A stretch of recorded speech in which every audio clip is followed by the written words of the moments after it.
ओम शांति। ओम शांति। श्रीमद् भगवद गीता के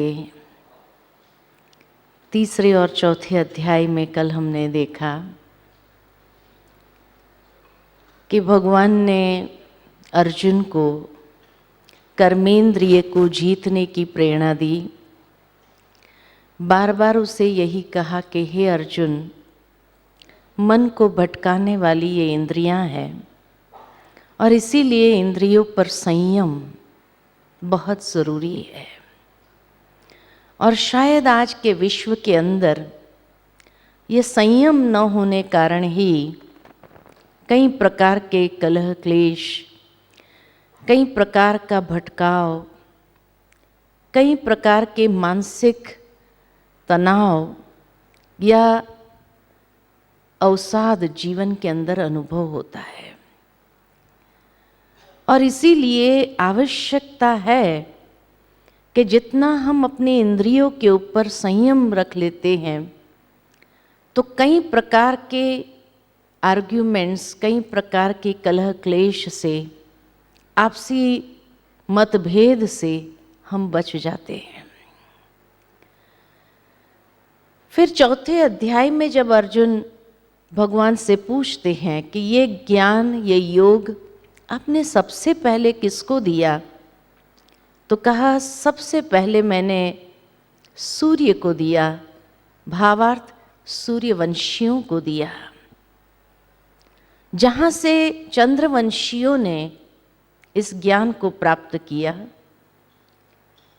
वहाँ से इक्ष्वाकु को मिला, यानी द्वापर युग तक भी ये ट्रांसेंड हुआ था, लेकिन कलयुग के समय में ये लुप्त हो गया क्योंकि रिद्धि सिद्धियों का संचार होने लगा। कलयुग में मनुष्य की जो प्रकृति है अधिकतर तामसिक प्रकृति होने कारण वो जीवन के अंदर सहज अचीवमेंट चाहते हैं, मेहनत नहीं चाहते हैं, और उस कारण से ये ज्ञान लुप्त हो जाता है, ये विजडम समाप्त हो जाती है। लेकिन जैसे जैसे कलयुग के अंत में मनुष्य विवशवान हो जाते हैं, संस्कार रहित हो जाते हैं, तब पुनः भगवान को आना पड़ता है इस संसार को ठीक करने के लिए, और ये ज्ञान प्रदान करते हैं। लेकिन जब भगवान से ये प्रश्न पूछा कि क्या आप हमारी तरह पैदा होते हो, तो भगवान ने स्पष्ट कहा नहीं, मैं प्रकट होता हूं क्योंकि मैं अजन्मा हूं, और इसीलिए तुम मुझे इन चरम चक्षुओं से नहीं देख सकते। कौन देख सकता है?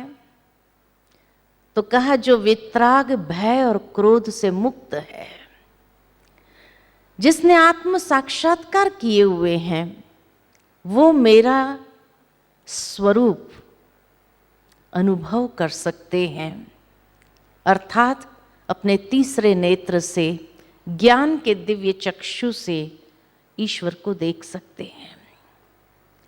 उसके बाद भगवान ने पुनः सब्जेक्ट को चेंज किया और कर्म की गुह्य गति को समझाना चाहा, और अर्जुन से कहा कि हे अर्जुन, कर्मों की गति अति गुह्य है, और इसीलिए कर्म क्या है, अकर्म क्या है, विकर्म क्या है, इसको समझना आवश्यक है, क्योंकि तभी तुम कर्म बंधन से मुक्त हो सकते हो। तो कर्म क्या है, अकर्म क्या है, विकर्म क्या है, उसका अगर मैं एक सिंपल एग्जाम्पल दूं कि मान लो कि मैंने धरनी के अंदर एक बीज बोया, अपने हाथों से मैंने बीज बोया, उस बीज को सींचा, पौधा निकला, पौधे को सींचते हुए धीरे धीरे वो पौधा बढ़ने लगा, और वो पौधा वृक्ष हो गया। उस वृक्ष के ऊपर फल लगे। मैंने उस फल को तोड़ा और खाया। दोनों कर्म मैं ही कर रही हूं। बीज बोने का कर्म भी मैंने किया, फल तोड़ के खाने का कर्म भी मैंने किया। दोनों कर्म में कोई अंतर है? दोनों कर्म में कोई अंतर है? बीज बोना भी कर्म है, फल तोड़ के खाना भी कर्म है। क्या कहेंगे? एक पुरुषार्थ है और एक प्रारब्ध है। और बीज बोने का जो कर्म है वो श्रेष्ठ कर्म है। क्यों? क्योंकि एक बीज से इतना वो पावरफुल कर्म है जो मुझे 100 फल की प्राप्ति होती है, और वो भी हर सीजन में रिकरिंग है। तो कितना पावरफुल वो कर्म है। लेकिन फल तोड़ के खाना वो अकर्म है, क्योंकि उस कर्म का कोई फल नहीं मिलता है। बीज बोने का जो कर्म है उसका फल है, लेकिन फल खाने का जो कर्म है उसका कोई फल नहीं, वो अकर्म है। वो कर्म वहां समाप्त हो जाता है। खाया, सेटिस्फैक्शन मिला, समाप्त।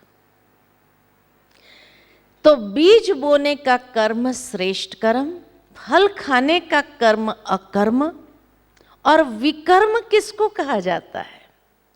विकर्म यानी विकृत कर्म। जो विकारों के वश किया गया कर्म है उसको कहा जाता विकर्म।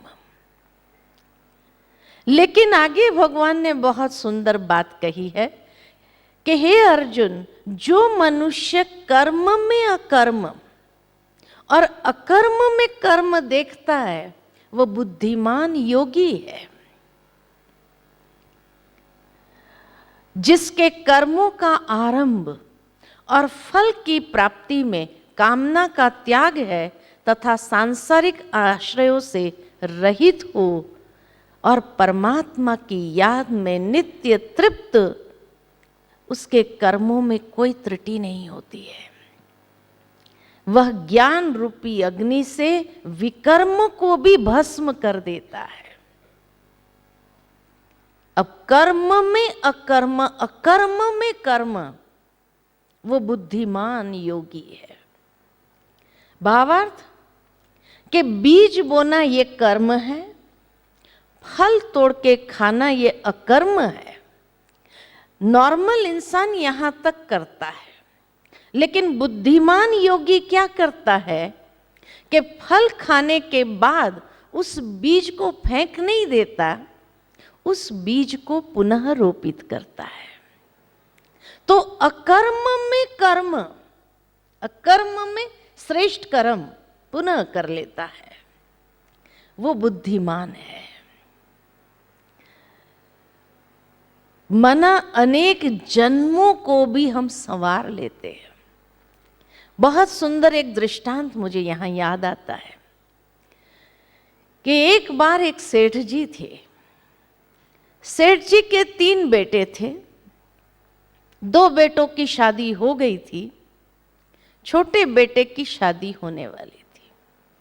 अब जैसे ही शादी हुई और घर में बहू आई, तो पहले दिन ही छोटी बहू को दोनों बड़ी बहू ने ससुर जी का नियम समझा दिया, ससुर जी के कायदे बता दिए कि भाई ससुर जी का ये कायदा है कि दान नहीं करना। अब जिस परिवार से ये छोटी बहू आई थी, उसके पिता ने उसको यही शिक्षा दी, दान करना। अब यहां ससुर जी का कायदा बता दिया गया कि दान नहीं करना, किसी को कुछ देना नहीं। ठीक है, नहीं देंगे। कुछ समय बीत गया। कुछ समय के बाद एक भिखारी आता है गेट पर और उसने वहां से पुकारा कि 3 जन्म का भूखा हूं, कुछ दे दो। छोटी बहू ऊपर गैलरी में कपड़ा सुखा रही थी। उसने सुना ये बात तो उसने ऊपर से जवाब दिया कि बासी खाना खा रहे हैं, कल उपवास करेंगे। जैसे ये बात सुनी भिखारी वहां से चल देता है। नीचे ससुर जी पेपर पढ़ रहे थे, उसने ये बात सुनी कि बासी खाना खा रहे हैं, कल उपवास करेंगे। उसको बड़ा गुस्सा आया, ये छोटी बहू क्या कहती है, बासी खाना खा रहे हैं। कौन से दिन हमने उसको बासी खाना खिलाया? किस दिन हमने उसको उपवास रखने के लिए कहा? ये तो हमें बदनाम कर रही है। बड़ा गुस्सा आया उनको कि आज भिखारी को कहा, कल समाज वालों को कहेगी। किस दिन हमने उसको बासी खाना खिलाया? ऐसी लड़की हमें नहीं चाहिए जो हमारी ही बदनामी करे। उसने उसके पिता को फोन कर कह दिया कि भाई आप अपनी लड़की को ले जाइए, हमें नहीं चाहिए ऐसी लड़की। पिता ने सोचा मेरी लड़की इतनी समझदार है, इतनी मैच्योर है, वो ऐसा तो कुछ बोल नहीं सकती है, जरूर कोई मिसअंडरस्टैंडिंग हुई है। अब उस जमाने में तो लड़की को वापस ले आना पिता के लिए भी इज्जत की बात होती थी। अब क्या किया जाए? तो पिता ने गांव के पंचों के पास जाकर ये बात रखी कि भाई आप सब तो मेरी लड़की को जानते हो, कितनी समझदार है, लेकिन उसके ससुर ने फोन करके बताया कि लड़की को ले जाओ, हमको ऐसी लड़की नहीं चाहिए। लेकिन मुझे लगता है जरूर कोई मिसअंडरस्टैंडिंग हुई है, तो कृपा आप मदद करिए। तो पंचों ने कहा बात तो सही है, लड़की तो इतनी समझदार है, कभी उसके विषय में कुछ भी ऐसी बात नहीं सुनी। तो कहा ठीक है, हम सेठ जी को ही बुला करके पूछते हैं कि भाई क्या बात है। सेठ जी को बुलाया और पूछा भाई क्या बात है। तो सेठ जी ने सारा वृत्तांत सुना दिया कि अरे वो भिखारी आया और भिखारी से उसने कहा कि बासी खाना खा रहे हैं, कल उपवास करेंगे। अब किस दिन हमने उसको बासी खाना खिलाया? किस दिन उसको उपवास रखने के लिए कहा गया? ये क्यों हमें बदनाम कर रही है? आज भिखारी को कहा, कल समाज वाले को कहेगी। तो पंचों ने कहा अगर उसने ये बात कही है तो गलत बात है, लेकिन एक काम करते, लड़की को ही बुलाकर पूछ लेते हैं कि उसने ऐसा क्यों कहा। लड़की को बुलाया गया कि भाई तूने ऐसा क्यों कहा। तो उसने बड़ी विनम्रता के साथ हाथ जोड़ करके कहा अगर मैंने कुछ गलत कहा हो तो क्षमा चाहती हूं।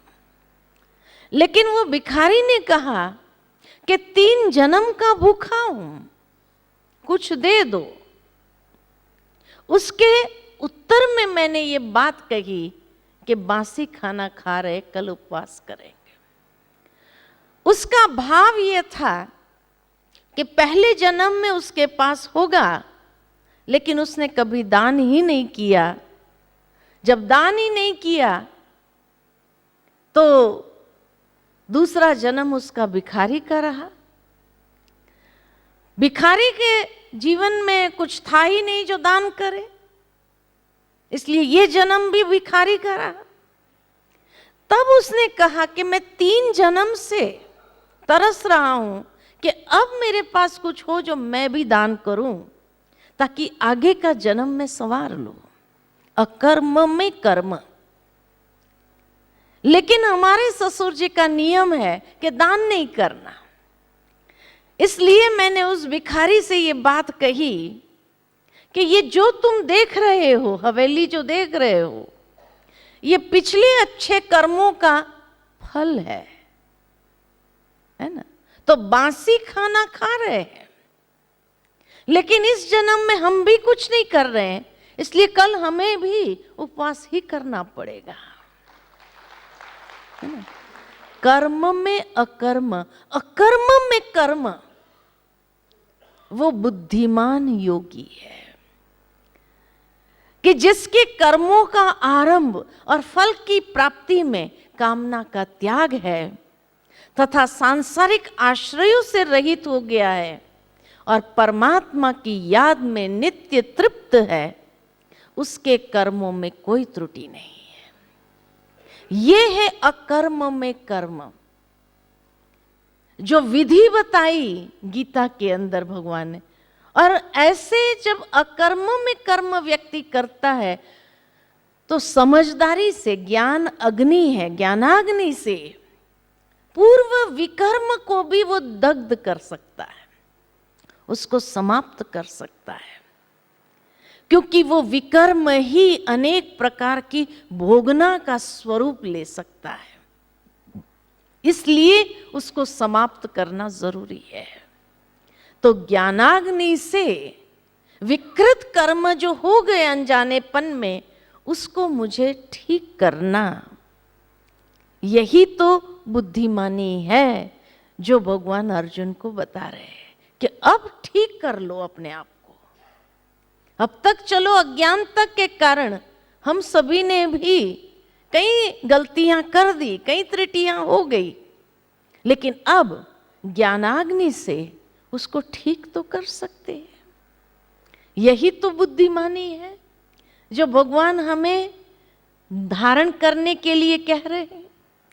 उसके बाद ज्ञान का महत्व बताते हैं और अर्जुन का पुनः एक सवाल है। और सवाल क्या है अर्जुन का कि हे प्रभु, सभी यज्ञों में श्रेष्ठ यज्ञ कौन सा है? तब भगवान उसको बताते हैं कि किस तरह ज्ञान की धारणाएं जीवन रूपी यज्ञ को शुद्ध करती है। और इसलिए कहा कि जिसने शरीर की इंद्रियां और अंतकरण को वश किया हुआ हो, वह अपरिग्राही शरीर संबंधी कर्म करते हुए भी कर्म बंधन में नहीं बंधता है। और वो जीवन की धारणा की बात बहुत सुंदर तरीके से भगवान स्पष्ट करते हैं और कहते हैं, जो ईर्ष्या से परे, द्वंद्वों से अतीत, सफलता असफलता में समान, जो संग दोष की आसक्ति से रहित है, अभिमान से मुक्त है, जिसकी बुद्धि ज्ञान में स्थिर है, सदा संतुष्ट आत्मा है और यज्ञ के लिए ही कर्म करने वाला, उसके सर्व पूर्व विकर्म दग्ध हो जाते हैं। विकर्म का कारण क्या है? ईर्ष्या, द्वंद, जो अंदर में एक द्वंद चलता है, मानसिक द्वंद, वही विकर्म को जन्म देता है, विकृति को जन्म देता है। अभिमान, संग दोष, आसक्ति, जब संतुलन जीवन के अंदर नहीं है, ये सब कारण है जो विकृत कर्म की ओर व्यक्ति को ले जाते हैं। और इसीलिए ज्ञानाग्नि से उसको दग्ध कैसे कर सकते हैं? तब भगवान ने कहा, ईर्ष्या से परे, द्वंद्वों से अतीत। अब कई लोग हमसे पूछते हैं या कहते हैं कि बहन जी, हमें किसी के लिए ईर्ष्या नहीं है। भाई, हर एक अपना अपना जीवन में जो किया हुआ है वो भोग रहा है, तो हमें किसी के लिए ईर्ष्या नहीं है। लेकिन दूसरे हमसे ईर्ष्या करते हैं, उसका क्या किया जाए? ये अनुभव है ना कि हमें किसी के लिए ईर्ष्या नहीं, लेकिन दूसरे जब हमसे ईर्ष्या करते हैं उसका क्या किया जाए? तब तो अंदर में द्वंद्व चलता है। तो ये संभव कैसे है? देखो, अगर कोई ईर्ष्या करता है आपसे तो भी आप निश्चिंत रहो, द्वंद्व में आने की जरूरत नहीं है। क्यों? क्यों? कोई भी इंसान ईर्ष्या कब करता है? थोड़ा एनालाइज करें उस बात को कि ईर्ष्या कब करता है और किस बात से करता है। कोई भी इंसान अगर मेरे से ईर्ष्या करे तो किस बात को लेकर करे? मेरे भाग्य से करेगा, मेरे जीवन में जो प्राप्ति है उससे करेगा, राइट? ईर्ष्या तो उसी से होती है कि जिसको हम समझते हैं कि अपने से बहुत आगे हैं और कम मेहनत में इतना आगे चला गया, तभी ईर्ष्या होती है। तो कोई भी इंसान अगर मेरे से ईर्ष्या करता है या मेरे भाग्य को देख करके, मेरी प्राप्तियों को देख करके ईर्ष्या करता है, तो मुझे चिंता करने की आवश्यकता नहीं। क्यों? क्योंकि भाग्य कैसे बनता है? भाग्य कैसे बनता है? कर्मों से। कर्म से भाग्य बनता है। जो कर्म मैंने किए उस कर्म के फल स्वरूप मुझे वो भाग्य प्राप्त हुआ। तो जो भाग्य मैंने कर्म की शक्ति से प्राप्त किया है, क्या किसी के उल्टा सीधा बोलने से वो भाग्य नष्ट हो सकता है? वो भाग्य कभी नष्ट नहीं हो सकता है। इसीलिए मुझे चिंता करने की जरूरत नहीं है, क्योंकि जो श्रेष्ठ कर्म मैंने अपने हाथों से किया उसके फल स्वरूप मैंने वो भाग्य को प्राप्त किया। उस भाग्य को नष्ट करने की शक्ति भगवान में भी नहीं है। उस भाग्य को नष्ट करने की शक्ति जब भगवान में नहीं है तो इंसान में क्या होगी? उस भाग्य को नष्ट करने की अगर ताकत है किसी के पास तो सिर्फ मेरे पास है, सिर्फ मेरे पास है। इसीलिए मुझे चिंता करने की जरूरत नहीं कि मैंने श्रेष्ठ कर्म से भाग्य को अर्जित किया है। किसी के उल्टे सीधे बोलने से, ईर्ष्या करने से क्या मेरा भाग्य समाप्त हो जाएगा? लेकिन तब कई बार कई लोग कहते हैं, अरे बहन जी फर्क तो पड़ता है, आज वो व्यक्ति उल्टा सीधा बोलता है मेरे बारे में, लोग तो सच मान लेते हैं ना, लोग तो मुझे इस नजर से देखने लगते हैं, जरूर उसने कुछ किया होगा। तो फर्क तो पड़ता ही है? फर्क नहीं पड़ता है, कोई फर्क नहीं पड़ता है। तब कई बार कई लोग कहते हैं, अरे नहीं बहन जी थोड़ा तो फर्क पड़ता है, और हम देखते हैं हमारे भाग्य में कुछ परिवर्तन होने लगता है। वो परिवर्तन क्यों होता है? वो परिवर्तन इसलिए होता है, उसके बोलने से नहीं होता है, लेकिन उसने जिसके सामने बोला कि ये व्यक्ति ऐसा ऐसा है, कुछ ग्लानि किया ईर्ष्यावश, तो वो जिसके सामने बोला वो व्यक्ति आकर मुझे सुनाता है, अरे फलाना व्यक्ति तेरे बारे में बहुत उल्टा सीधा बोल रहा था, और हमें गर्म करने का प्रयत्न करता है और हम उबलने लगते हैं एकदम। अच्छा देख लेंगे उसको हम भी, है ना? अब उसके बाद जो मैं नकारात्मक सोचती हूं या नकारात्मक कर्म मेरा होता है, उसको लेकर के वो उस भाग्य को लकीर लगाता है। इसीलिए अगर कोई ईर्ष्यावश कुछ बोलता है तो मुझे चिंता करने की आवश्यकता नहीं है, ना कुछ करने की जरूरत है, क्योंकि वो कर्म मेरे भाग्य में अंतर जरूर लाएगा। उस समय द्वंद्व में आने के बजाय हम अंदर से यही सोचे उसके प्रति कि हे प्रभु उसको भी वो सब प्राप्त हो, जो हमें प्राप्त हुआ है, और उसके लिए उसको भी अच्छे कर्म करने की प्रेरणा जरूर प्राप्त हो। ये शुभ भावना, शुभ कामना, ये और भी हमारे भाग्य को निखार ले आती है। इसीलिए भगवान अर्जुन को कहता, ईर्ष्या से परे, द्वंद्वों से अतीत, सफलता असफलता में समान रहो। न सफलता में घमंड आ जाए, न असफलता में हम डिप्रेस्ड हो जाए, अवसाद में आ जाए। समान भाव। अगर असफलता किसी बात को लेकर प्राप्त भी हुई तो सोच लो ये भी एक सीढ़ी है, कुछ सीखने को मिला आगे बढ़ने के लिए। तब समान भाव हम रख सकते हैं। और इसीलिए भगवान अर्जुन को कहते, संग दोष की आसक्ति से रहित रहो, क्योंकि ये संग दोष ही कई बार हमारे मन को अनेक प्रकार के विचार दे करके चेंज करने का प्रयत्न करते हैं।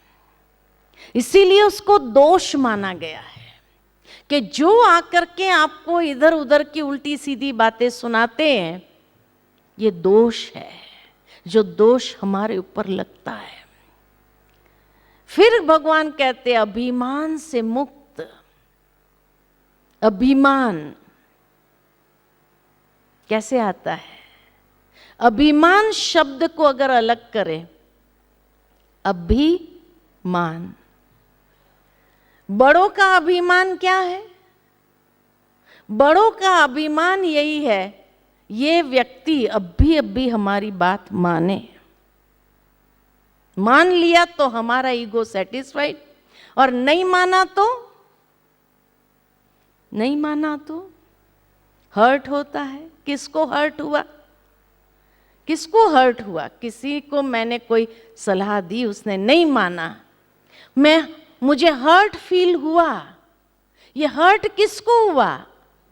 ईगो को हर्ट हुआ। ईगो को हर्ट हुआ। तो बड़ों का अभिमान हमेशा यही रहते हैं कि छोटे अभी हमारी बात माने।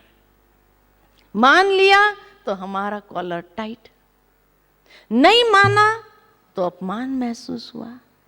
अपमान वही महसूस होता है जहां अभिमान होता है। बिना अभिमान के अपमान की महसूसता नहीं होती है।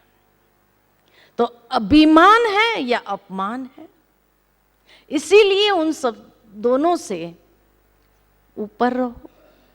और छोटों का अभिमान क्या होता है? अभी मान मिले तो माने, अभी मान मिले, अप्रिसिएशन मिले तो माने उसकी बात। इतना हमने किया, उसने कभी अप्रिसिएशन के दो शब्द कहे? अप्रिशिएट तो करना नहीं है और अपनी बातें मनवाते रहना है। कभी अप्रिशिएट भी तो करे। यहां अभिमान का टकराव होता है। और इसीलिए बड़ों की कंप्लेन यही रहती है छोटों के प्रति, ये हमारी कभी बात मानता ही नहीं है। और छोटे क्या कहते हैं? मान मिले तो माने। कभी मान दिया हमें भी, कुछ समझते भी हैं हमें, इतना हम कर रहे हैं। कभी हमें एप्रिसिएशन के दो शब्द भी कहे उसने। अब यहां टकराव होता है। और जब यहां टकराव होता है तो परिवार टूटता है, संबंध टूटते हैं। चाहे भाई भाई का हो, पति पत्नी का हो, बाप बेटे का हो, वहीं तो संबंध टूटता है। आज अक्सर दुनिया के अंदर देखा जाता है कि कई माताओं की ये कंप्लेन रहती है कि हमारी बहुएं हमारा कहना मानती नहीं है। और बहुओं की शिकायत क्या रहती है? हमारी सास कभी हमें एप्रिसिएशन के दो शब्द नहीं कहती है। इतना जो किया, कभी अप्रिशिएट भी तो करें। अब यहां ये अभिमान का टकराव होता है। और जब ऐसे अभिमान का टकराव होता है तो परिवार तो टूटना ही है। एक हंसी की बात याद आती है। एक बार एक शहर में हस्बैंड वाइफ रहते थे। वाइफ बड़ी पतिव्रता थी। जब भी पति आते काम से तो तुरंत दरवाज़ा खोल करके उसके हाथ से सामान ले करके उनको पानी आदि दे करके चाय सब कुछ रेडी रखते हुए सब ठीक देती थी। एक दिन जब पति घर में आता है, देखता है दरवाज़ा खुला है और पत्नी टीवी देख रही है। आई नहीं सामने लेने के लिए हाथ में से चीजें। पति ने सोचा होगा कोई उसकी कोई सीरियल चल रही होगी, चलो ठीक है मैं ही खुद पानी ले लेता हूं। जब नहीं आई तो उसने पूछा क्या बात है। पत्नी ने कहा कोई बात नहीं, चलो ठीक है। पति ने सोचा मैं खुद ही जाकर पानी पी लेता हूं। किचन में जाकर देखता है तो सारा किचन इतना गंदा है, रात के बर्तन भी धोए हुए नहीं है और एक बर्तन नहीं है पानी पीने के लिए भी। फिर बाहर आकर पूछता है क्या बात है। पत्नी ने कहा कोई बात नहीं है। पति ने खुद ही एक गिलास धुलाई करके पानी लेकर पी लिया। उसके बाद सोचा फ्रेश हो जाता हूँ। कमरे में गया तो देखा कमरा भी इतना फैला हुआ पड़ा है, कपड़े इधर उधर पड़े हुए हैं और रात का बिस्तर भी बना हुआ नहीं है।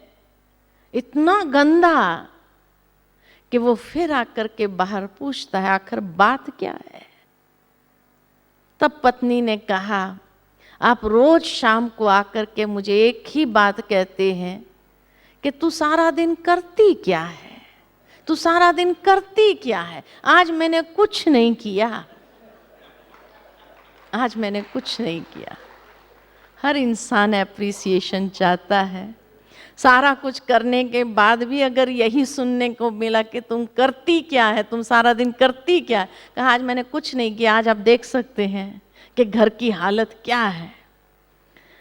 तो एप्रिसिएशन बहुत जरूरी है। अगर पारिवारिक जीवन को, अपने गृहस्थ जीवन को सुखी बनाना है तो एक दूसरे को एप्रिशिएट करके देखो और ही बहुत अच्छी तरह से आपका गृहस्थ जीवन चलेगा। अरे घर में एक छोटा बच्चा भी होता है, वो भी एप्रिसिएशन चाहता है। एक छोटे बच्चे को भी माँ जब कहती है, कोई काम कर रही होती है और कहती है देख तेरा डैडी आए, एक गिलास पानी ले जाओ उनके लिए। वो बच्चा अपना होमवर्क छोड़ करके, सब कुछ छोड़ करके पानी ले करके जाता है और पिता अपने टेंशन में है। थैंक यू बेटा नहीं कहा उसको, एप्रिसिएशन नहीं दिया। वो देखता रहता है अपने पिता को, पानी दिया मैंने और थैंक यू तक नहीं कहा। और हमें अगर कोई चॉकलेट भी देता है तो हमें बार बार कहते थैंक यू कहो बेटा, थैंक यू कहो, थैंक यू कहो। और जब मैंने पानी का ग्लास दिया और थैंक यू भी नहीं कहा, कुछ नहीं बोलता है। लेकिन दूसरे दिन जैसे ही उसका पिता घर में आता है और माँ कहती है बेटा एक गिलास पानी ले जा, तो क्या कहेगा? मैं बिजी हूं, आप ही दे दो। कहेगा कि नहीं कहेगा? महसूस किया है कि नहीं किया है? एक छोटे बच्चे को भी अगर आप ये कह देते हैं थैंक यू बेटा, और जैसे ही थैंक यू बेटा कहा, दूसरे दिन उसकी माँ को कहना नहीं पड़ता है बेटा पानी ले जा। जैसे ही पिता घर में दौड़ता है, पानी ले करके जाता है। एप्रिसिएशन किसको नहीं चाहिए? किसको नहीं चाहिए? और इसीलिए जब एप्रिसिएशन के दो शब्द किसी को मिल जाते हैं सुनने के लिए, उसके बाद उसका एटीट्यूड देखो आपके तरफ किस तरह का हो जाता है। उसका विश्वास, उसकी श्रद्धा किस तरह से आपके प्रति बढ़ जाती है। तो अभिमान से मुक्त, अभिमान से मुक्त रहने के लिए एप्रिसिएशन बहुत सुंदर, सहज और सरल विधि है। कारोबार हो या गृहस्थ जीवन हो, बहुत सुंदर वो गृहस्थ जीवन चलने लगेगा। कई प्रकार के आर्ग्यूमेंट समाप्त हो जाएंगे। एप्रिसिएशन वो जादू का काम करता है। और भगवान अर्जुन को यही बात समझाते हैं कि अभिमान से मुक्त जिसकी बुद्धि ज्ञान में स्थिर है, यानी नॉलेज को, समझदारी को इनकलकेट किया हुआ है, वो अंदर से तृप्त रहते हैं, संतुष्ट रहते हैं। और यज्ञ के लिए ही कर्म करने वाला वो अपना आत्मशुद्धिकरण का कर्म करता है। दूसरों को एप्रिशिएट कर लिया, मोटिवेशन के 2 शब्द कह दिए तो जरूर है उससे हमें भी प्रसन्नता होती है, हमें भी एक सेटिस्फैक्शन मिलता है और उससे हमारा जीवन रूपी यज्ञ बहुत शुद्ध, निर्मल हो जाता है। किसी को अच्छी बात अगर कही, एप्रिसिएशन के 2 शब्द कहे, उससे हम छोटे थोड़ी हो जाते हैं और ही उसकी नजरों में हम बड़े हो जाते हैं। तो मान देने से मान स्वतः मिलता है। ये रहस्य है जीवन का कि मान देने से मान कम नहीं होता है, स्वतः मान मिलने लगता है। और ऐसा व्यक्ति के पूर्व विकर्म अगर विकृत कर्म हुए भी है तो ये समझदारी अपनाने से वो छोटे भी इज्जत करने लगते हैं, सोचते हैं कि नहीं, ये व्यक्ति हमेशा हमें सम्मान ही देता है, ये कभी भी ऐसा नहीं। तो विकर्म जो अगर कोई गलतियां हो गई होती है उसके ऊपर भी क्या होता है, साफ हो जाता है। वो इमेज, वो इम्पैक्ट न्यूट्रलाइज हो जाता है। कितनी सुंदर बात समझदारी की। इसीलिए कहा कर्म में अकर्म, अकर्म में कर्म देखने वाला बुद्धिमान योगी है। बुद्धिमान है वही योगी है। योगी माना कोई 10 घंटा बैठ करके ध्यान लगाने वाले को योगी नहीं कहा। योगी माना जिसने विजडम को प्रैक्टिकल अप्लाई किया है, वो योगी है। बिना विजडम को अप्लाई किए मैच्योरिटी नहीं आती है। और जब तक ये स्पिरिचुअल मैच्योरिटी जीवन के अंदर नहीं है तो योगी ही कहाँ है वो। आज मैं 10 घंटा अगर बैठकर ध्यान में, साधना में लगाऊं और उसके बाद उठकर मेरा व्यवहार दूसरे के साथ ठीक नहीं है, अगर मैं किसी को एप्रिसिएशन के 2 शब्द नहीं कह पाती हूं, तो कौन कहेगा कि मैंने साधना किया। वो यही समझेगा ये साधना में भी शायद यही बातें सोचते रहते हैं क्या। वो एक बार एक मंत्री जी से मिलने गए। जब मिलने गए तो हमें बताया कि भाई वो अभी पूजा में है और 1 घंटा जरूर लगता है पूजा करने में, 1 घंटे के बाद ही मिलेंगे। मैंने कहा ठीक है, हो करके हम आते हैं। जब हो करके वापस आए तो मंत्री जी मिले तो बड़ा अंदर में ये आया कि मंत्री जी 1 घंटे तक पूजा करते हैं, बड़ी अच्छी बात है। कलयुग के अंदर भी 1 घंटा पूजा करना। तो मंत्री जी को अप्रिशिएट किया कि ये तो बहुत अच्छी बात है कि कलयुग में आप जैसे बिजी व्यक्ति को भी 1 घंटा मिलता है पूजा करने के लिए। इतनी भगवान के प्रति आस्था है आपकी, ये जानकर बड़ी खुशी हुई। मंत्री जी ने कहा, रे कहाँ पूजा करते हैं, यही तो टाइम मिलता है सारे दिन का प्लानिंग करने का। बाकी तो लोग छोड़ते ही नहीं, तो हम प्लानिंग कब करें अपना। तो ये पूजा तो एक बहाना है, वहाँ बैठकर सारे दिन की प्लानिंग हो जाती है कि क्या करना है क्या नहीं करना है। आज दुनिया के अंदर पूजा का ये स्वरूप हो गया कि वहाँ बैठते हैं ताकि प्लानिंग हो जाती है। वहाँ आस्था के कारण, श्रद्धा के कारण थोड़ी बैठ रहे हैं। कहा नहीं तो लोग छोड़ते ही नहीं हैं, तो प्लानिंग कब करें हम अपने दिनचर्या का, है ना। तो पूजा ही एक वो सुरक्षित स्थान है कि जहां लोग डिस्टर्ब नहीं करते। भाई पूजा में है, पूजा में है। तो आज पूजा को भी किस तरीके से लोग इस्तेमाल कर रहे हैं जीवन के अंदर, सोचने की बात है। तो इसीलिए कहा कि जीवन के अंदर स्पिरिचुअल मैच्योरिटी बहुत ज़रूरी है। फिर अर्जुन का जो प्रश्न है कि हे प्रभु, सभी यज्ञ में श्रेष्ठ यज्ञ कौन सा है? तो भगवान अर्जुन से कहते हैं कि हे अर्जुन, सर्व यज्ञों में ये ज्ञान यज्ञ श्रेष्ठ है। ये 3 दिन क्या चल रहा है? ज्ञान यज्ञ चल रहा है, जो श्रेष्ठ है और परम कल्याणकारी है। क्यों? क्योंकि महान पापात्माएं भी ज्ञान नैया के द्वारा संसार सागर को पार कर जाती। जिस प्रकार अग्नि ईंधन को भस्म कर देती है, वैसे ज्ञान भी विकर्मों को भस्म कर देता है। सर्व विकर्म एवं साधनों की आसक्ति और मोह को समाप्त कर ज्ञान और योग की परिपक्व अवस्था से आत्मा शुद्ध हो जाती है। स्पिरिचुअल मैच्योरिटी जब आ जाती है तो उसी से आत्मा शुद्ध और पवित्र बनने लगती है। ज्ञान यज्ञ, ये ज्ञान यज्ञ अति श्रेष्ठ है। महान पापात्माएं भी संसार सागर को पार कर जाती है। कैसे? बहुत सुंदर एक कहानी याद आती है कि एक बार एक गांव में सत्संग चल रहा था और महात्मा जी सत्संग चला रहे थे। बहुत सुंदर सत्संग चलता था, लोग बैठे रहते थे, सुनते रहते थे। तो जब महात्मा जी ये सत्संग चलाते थे तो उस गांव में एक चोर था। उस चोर ने सोचा, अब 2 घंटे महात्मा जी का प्रवचन सब सुनने के लिए तो बैठे रहेंगे, कोई हिलने वाला नहीं है वहां से, ये अवसर बहुत अच्छा है चोरी करने का, तो आज अच्छी चोरी कर लेते हैं।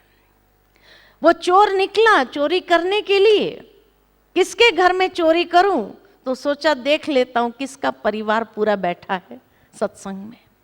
जिसका पूरा परिवार बैठा होगा तो उसी घर में चोरी करना आसान होगा। तो देखा एक सेठ जी का परिवार, पूरा परिवार बैठा हुआ है।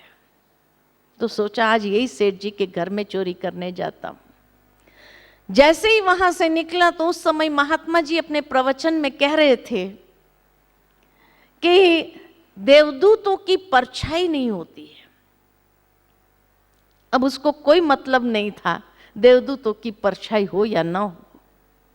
चला वो तो चोरी करने के लिए, और चोरी करके अच्छा माल उसने हाथ कर लिया और वहां से समेट करके जैसे ही अपने घर के तरफ जा रहा था, रास्ते में एक दूसरे चोर ने देखा, अच्छा इसने तो अच्छा हाथ मार लिया आज, और मुझे बिना मेहनत के ये सारा मिल जाए, ऐसी कोई तरकीब सोचनी पड़ेगी। उसके पीछे गया तो देखा कहाँ जाकर छुपाता है, तो देखा ये तो घर में ले गया और घर में जा करके रख दिया। तो घर में रख दिया, अब घर में से निकलवाने के लिए कुछ तो तरकीब चलानी पड़ेगी।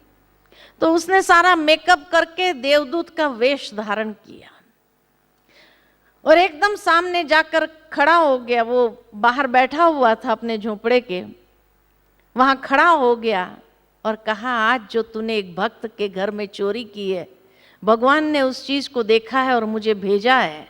मैं देवदूत हूं और तुम अगर ये सब समर्पण कर दो तो तुम उस पाप से मुक्त हो जाओगे। अब चोर है तो क्या हुआ, भगवान का डर किसको न लगे।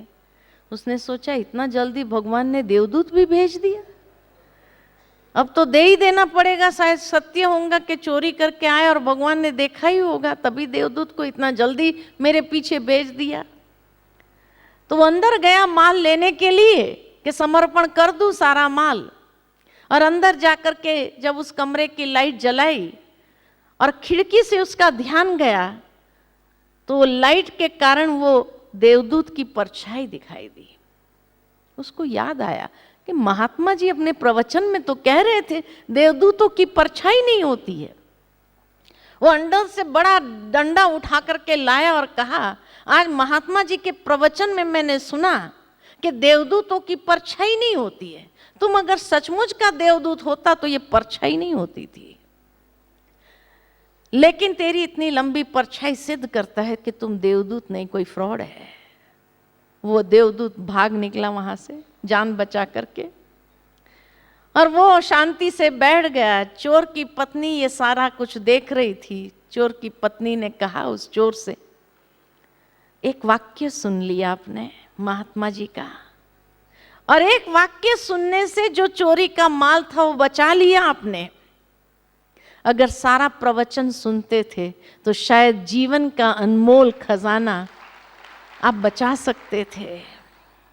और वो बात ऐसी उसको हिट कर गई, पत्नी की बात इतनी जोर की उसको लगी उसके हृदय को, कि उसने सोचा सही बात है, और बस उसी दिन संकल्प कर लिया, और वो चोरी का माल ले जा करके वो सेठ जी के दरवाजे पर छोड़ दिया, और उसके बाद रोज प्रवचन सुनने लगा।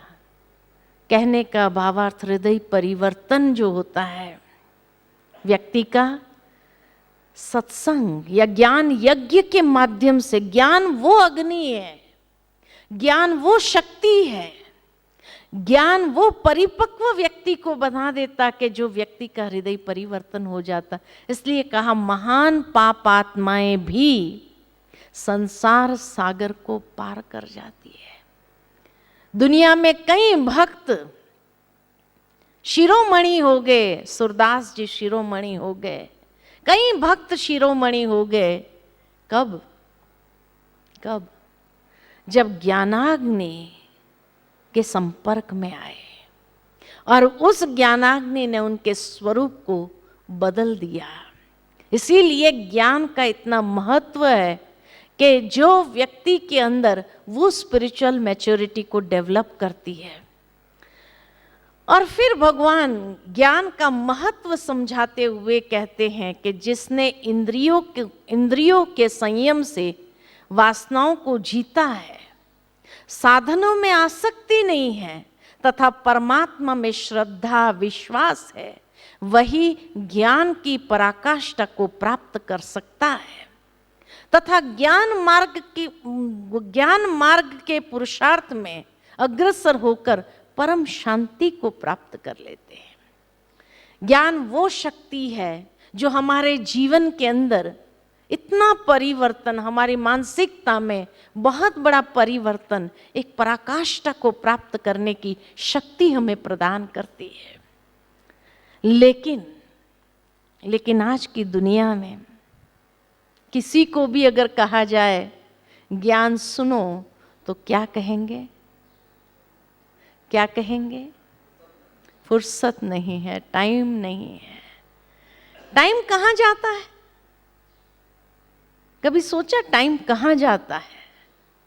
टाइम कहाँ जाता है? एक बार एक व्यक्ति था, नौजवान था, नौकरी ढूंढ रहा था। कई जगह गया नौकरी ढूंढने के लिए, हर कोई यही कह देता था कोई काम नहीं, कोई काम नहीं।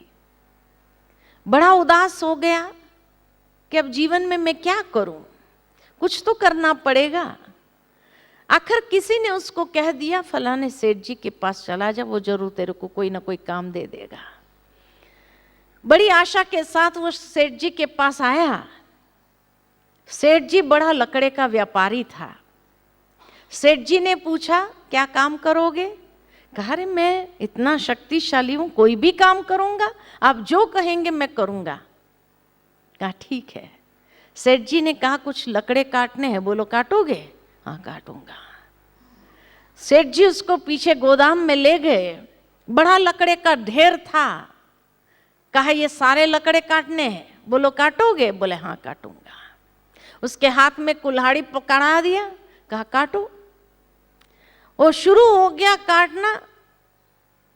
दिन के अंत में सेठ जी ने सोचा देखे तो सही वो लड़के ने क्या काम किया। चक्कर लगाने गए तो देखा सारे दिन में उस लड़के ने 25 लकड़े काटे थे।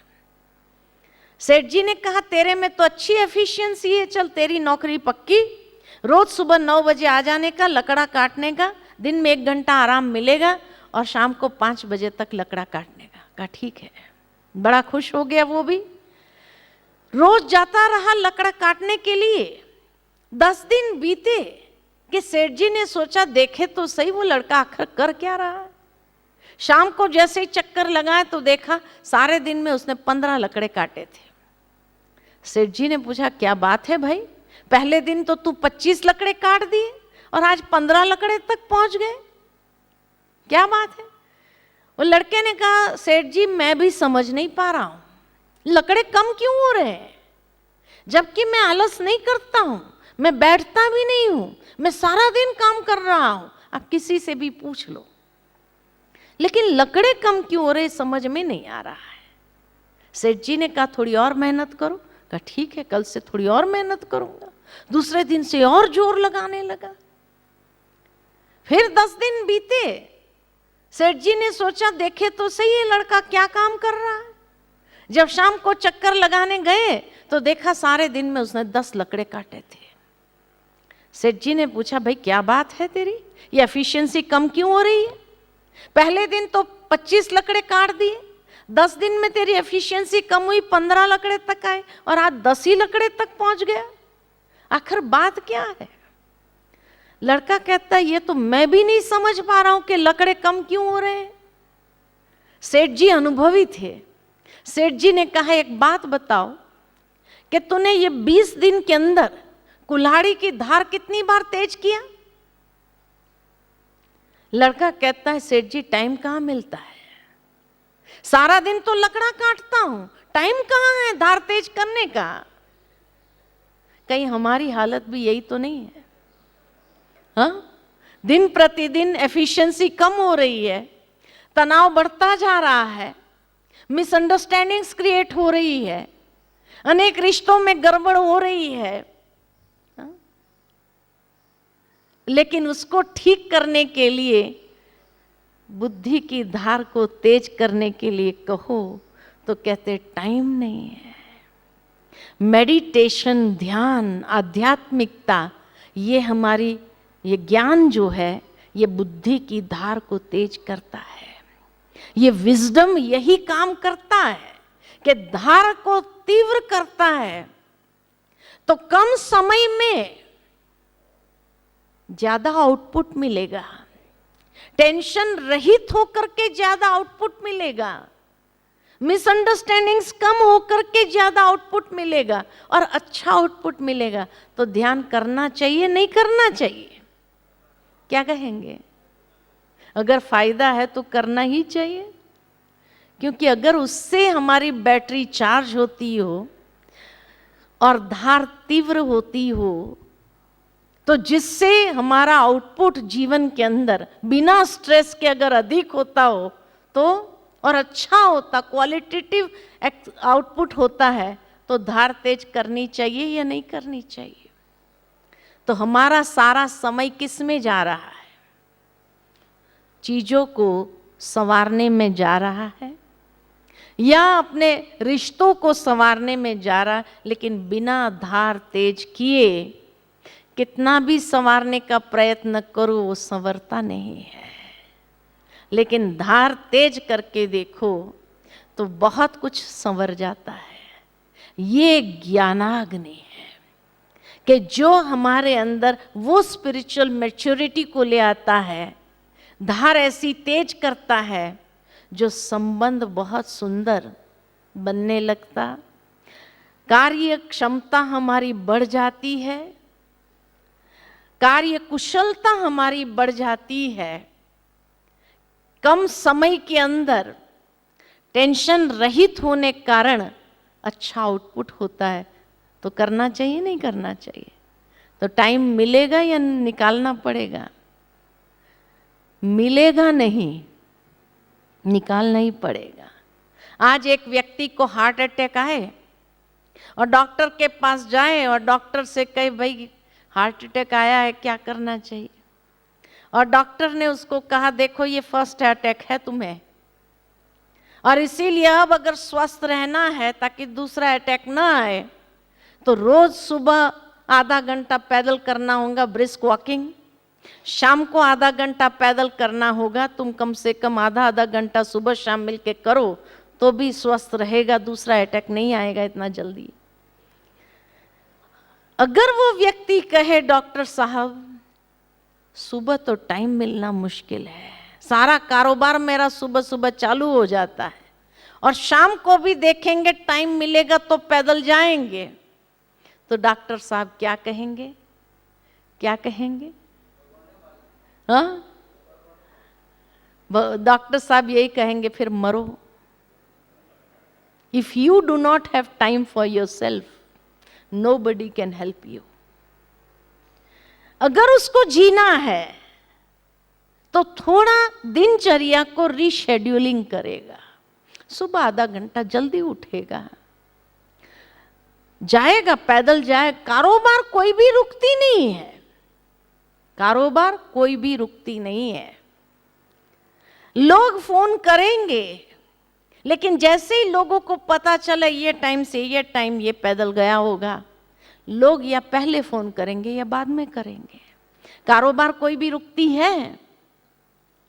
कारोबार कोई भी रुकती नहीं। ये तो बहाना है कि सुबह मुझे टाइम नहीं मिलता है।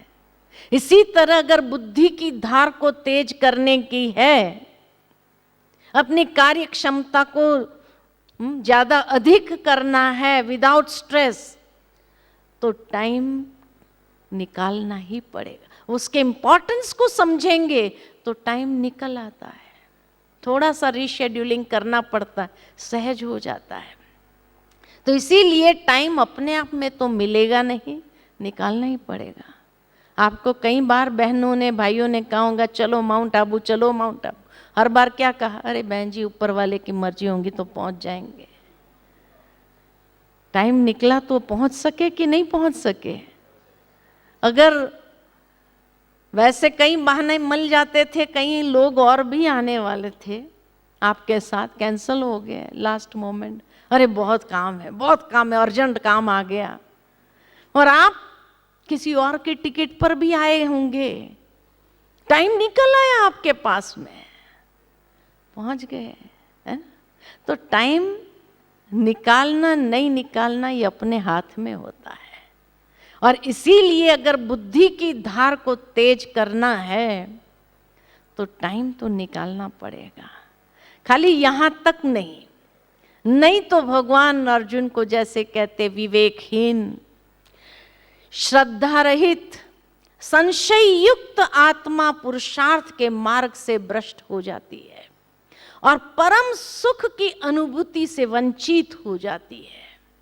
इसीलिए हे धनंजय, परमात्मा के प्रति समर्पण भाव से और कर्म योग की विधि से तथा ज्ञान युक्त विवेक की तलवार से अज्ञान से उत्पन्न संशय का नाश कर। टाइम नहीं मिलता, ये संशय, ये सबसे बड़ा अज्ञान है।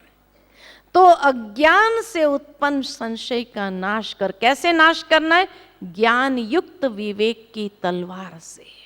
ये तलवार की धार जब तेज हो जाती है तो अज्ञान नष्ट हो जाता है और समत्व भाव से कर्म करो तो सर्व प्रकार के बंधनों से मुक्त हो जाओगे।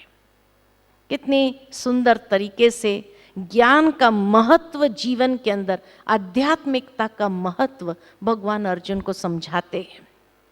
और फिर 5वें अध्याय में संन्यास योग की बात समझाते हैं और कहा ज्ञानी पुरुष दिव्य ज्ञान की अग्नि से शुद्ध होकर बाहरी रूप से सारा कर्म करता है, किंतु अंतर में उन कर्मों के फल का परित्याग करता हुआ शांति, विरक्ति, सहनशीलता, आध्यात्मिक दृष्टि और आनंद की प्राप्ति करता है, आनंद की अनुभूति करता है। प्रथम श्लोक से लेकर 6ठे श्लोक तक संन्यास योग और कर्म योग में निष्काम कर्म योग को श्रेष्ठ बताया। 7वें श्लोक से लेकर 12वें श्लोक तक संन्यास योग और कर्म योग के लक्षण और उसकी महिमा बताई है। 13वें श्लोक से लेकर 26वें श्लोक तक ज्ञान योग का विषय लिया गया है और 27वें श्लोक से लेकर 29वें श्लोक तक भक्ति सहित ध्यान योग की का वर्णन किया गया है, महिमा बताई गई है। अब अर्जुन का पुनः सारे अध्याय एक दूसरे से कनेक्टेड है, आप देखते रहेंगे कर्म योग की बात। फिर अर्जुन का एक महत्वपूर्ण सवाल है कि ये ज्ञान सुनने के लिए तो मुझे सब जैसे छोड़ना पड़ेगा, तो कहीं ये सन्यास तो नहीं है। और इसीलिए उसका सवाल उठता है और भगवान से पूछता है कि हे प्रभु, ज्ञान योग श्रेष्ठ है यानी कर्म योग श्रेष्ठ है या सन्यास योग श्रेष्ठ है? सब कुछ छोड़ दूं तभी मैं सही रूप में कर्म योगी बन सकूं?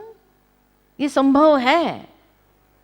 तो दोनों में श्रेष्ठ कौन सा है, छोड़ना या कर्म योगी बनना?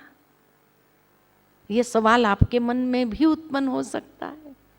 भगवान ने बहुत सुंदर उसका उत्तर देते हुए कहा, संन्यास योग और कर्म योग दोनों ही श्रेष्ठ है, दोनों ही।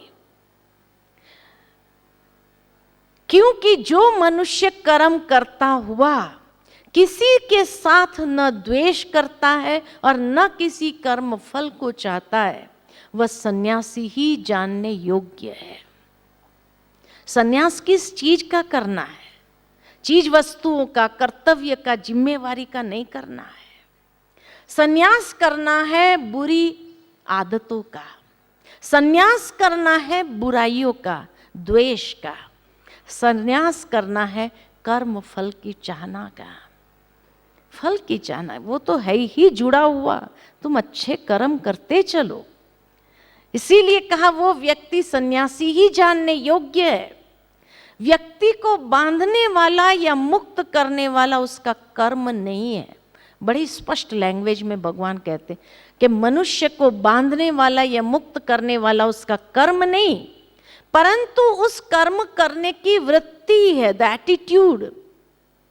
एटीट्यूड ये बहुत बड़ा मायना है।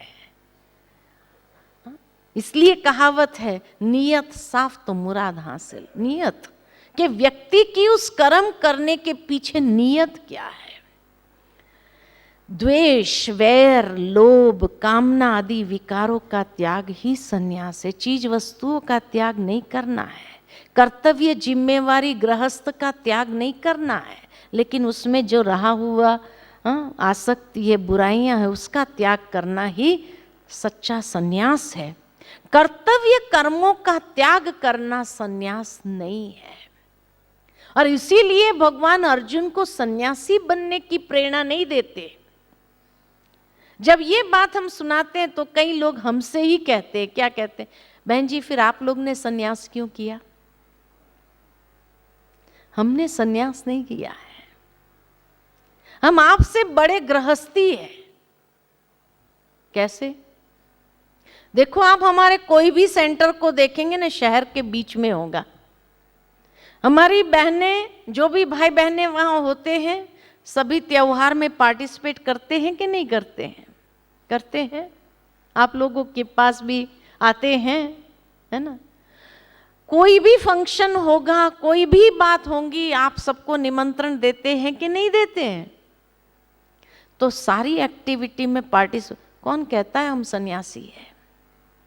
देखो, जब माँ बाप अपने लड़की के लिए घर और वर ढूंढते हैं तो क्या देखते हैं? क्या देखते हैं? आज की दुनिया के अंदर घर और वर जब ढूंढते हैं लड़की के लिए तो यही देखते हैं कि भाई छोटा परिवार, सुखी परिवार, यही देखते हैं ना। बड़ा परिवार नहीं होना चाहिए, हमारी लड़की नाजुक है, सबका मन नहीं संभाल सकती, इसलिए अगर मियाँ बीवी अकेले रहने वाले तो और अच्छा, झंझट ही समाप्त, है ना। यही ढूंढते हैं माँ बाप अपने लड़की के लिए।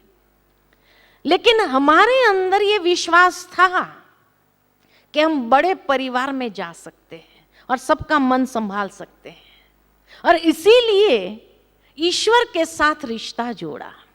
ईश्वर का परिवार हमारा परिवार। तो एक बड़े गृहस्थ में आए। आप लोग एक छोटे गृहस्थ को चुनते हैं, हम लोग ने बड़े गृहस्थ को चुना है कि ईश्वर का परिवार हमारा परिवार। और इतना जरूर है कि हम सबका मन संभाल सकेंगे, ये विश्वास हमें है कि नहीं? देखो दुनिया के अंदर आप लोगों को अपने गृहस्थ में 4 लोगों का मन संभालना होता है, बच्चों का, माँ बाप का, हाँ, सास ससुर का, पति का, कितना टेंशन रहता है। और अगर मान लो कि आपके घर में, चलो आप और अपने बच्चे, छोटा परिवार ही क्यों ना हो, लेकिन 4 मेहमान आ जाए या 10 मेहमान आ जाए और वो भी 10 दिन रहने वाले हो, और उन्हीं दिनों में अगर काम वाली चली जाए तो सबसे ज्यादा टेंशन किसको होता है? किसको होता है? लेडीज को होता है, जेंट्स को होता है कि अब मेरी पत्नी को इन सब का करना पड़ेगा, इसका मूड संभालना पड़ेगा, क्योंकि अगर इसका मूड नहीं संभाला तो कुछ भी नहीं होना है फिर। तो सबसे ज्यादा टेंशन किसको होता है? जेंट्स को होता है ना, आगे पीछे घूमते रहते हैं कि इसका मूड ठीक रहना चाहिए, है ना। ये काम ज्यादा हो गया वो भी समझता है, और सबके सामने वो हेल्प नहीं कर सकता है, नहीं होता है तो हेल्प भी कर ले, लेकिन नहीं कर सकता है तो आगे पीछे घूमता रहेगा। और अगर मानो उस समय बच्चों ने आकर के कुछ तूफान मचाना चालू किया और पत्नी को गुस्सा आ गया और 2 थप्पड़ मार दी बच्चों को, मेहमानों ने पूछा क्या बात है, हमारे कारण कुछ हुआ क्या? तो पति क्या, नहीं नहीं आपके, ये बच्चे है ही ऐसे ना, तूफान इतना मचाते हैं। कितना ढकने का प्रयत्न करता है अपनी वाइफ का, है ना। ये साथी का काम है। लेकिन हमारा साथी इतना अच्छा है जो हमारे पास रोज मेहमान आते रहते हैं। यहाँ माउंट आबू में हर रोज एक ग्रुप जाएगा, दूसरा ग्रुप, अभी आप लोग जाएंगे, दूसरा ग्रुप आएगा। हर हफ्ते प्रोग्राम है ही है। 500-600, आपको खाली 10 लोगों को संभालना टेंशन हो जाता है। यहाँ हर हफ्ते 500-600, 500-600, 700-800 हो जाते हैं, और घर वाले मिलाकर के 1000 का रोज का खाना बनता ही है। लेकिन किसी के चेहरे पर टेंशन देखा आपने? कुछ गलतियां हो गई हो, आपकी सेवा में कोई कमी आई हो, ऐसा हुआ? नहीं हुआ। अरे कमी कहीं ना कहीं तो होती, इंसान जहाँ होता है वहाँ कुछ ना कुछ गलतियां तो होती ही है। लेकिन हमारा साथी इतना अच्छा है कि उस वक्त आपकी आंखों पर ऐसी पट्टी डाल देता है, आपको दिखाई नहीं पड़ता। इतना अच्छा साथी कभी गुस्सा नहीं करता है हमारे ऊपर, और सारा कारोबार वो संभाल लेता है, सारा टेंशन वो संभाल लेता है। ऐसा साथी मिलेगा, इसलिए कि हमारा साथी बहुत अच्छा है। हम बड़े गृहस्थ में इसीलिए आए कि हमें संभालने की जरूरत, वो संभाल लेता है सब कुछ। तो फिर कई बार कई लोग हमसे क्या कहते हैं, अरे बहन जी फिर ये सफेद कपड़े क्यों पहने आपने, रंगीन कपड़े पहनो, बड़े गृहस्थ में तो रंगीन कपड़े पहनो। मैं बहनों से पूछती हूँ कि अगर आपके साथी को जैसे कपड़े पसंद होते वैसे ही पहनेंगे या दूसरा पहनेंगे? अगर आपके साथी को साड़ी पसंद है तो आप ड्रेस पहनने की हिम्मत आपकी लाइक होते हुए भी करेंगे? नहीं। आपका पति अगर, आपका साथी अगर छुट्टी देता है तो आप ड्रेस भी पहनेंगे, सब पहनेंगे। लेकिन अगर साथी को पसंद नहीं तो नहीं पहनते हैं। हमारे साथी को सफेद कपड़े बहुत अच्छे लगते हैं, इसलिए उसकी पसंद हमारी पसंद। और सबसे बड़ी बात मैं अगर आपको बताऊं सीक्रेट, ये सफेद कपड़े में कई झंझटें से मुक्त हो जाते हैं। सबसे पहली झंझट मैचिंग की झंझट मुक्त हो जाते हैं। नहीं तो मैचिंग में इतना टाइम लगाती है महिलाएं, ये पहने वो पहने, एक करे वो कितना मैचिंग का आपको सोचना पड़ता, कितना टाइम जाता है उसमें। और इतना ही नहीं, लेकिन मान लो कि कोई डिजाइनर ड्रेस आप लेके आए और कोई पार्टी है और वहां पहन करके गए, इतना महंगा ड्रेस खरीदा अपनी पसंद से, और वहां गए और देखते रहते कोई कॉम्प्लीमेंट तो करे। और अगर किसी ने कुछ कहा ही नहीं तो पूछते हैं फिर सामने से, कैसा लग रहा है, अच्छा है, और सामने वाले ने कहा ड्रेस तो बहुत अच्छा डिजाइनर लगता है। हाँ डिजाइनर है, बहुत महंगा है। कहा ड्रेस तो बहुत अच्छा है, लेकिन कलर दूसरा नहीं था क्या? ये कलर आपको मैच नहीं कर रहा है, आपको सूट नहीं कर रहा है। बस उसके बाद देखो चेहरे का रंग कैसा हो जाता है। कब घर जाएं, कब इसको उतारें और दूसरी बार पहनते नहीं है। माना दूसरे के ओपिनियन पर हमारा जीवन चलता है। अब हम सफेद ड्रेस में होते हैं, हमें किसी को पूछना ही नहीं कि कैसा लगता है। बहुत अच्छा लगता है, हमारे साथी को पसंद है ना, हम उसमें बहुत खुश है ना।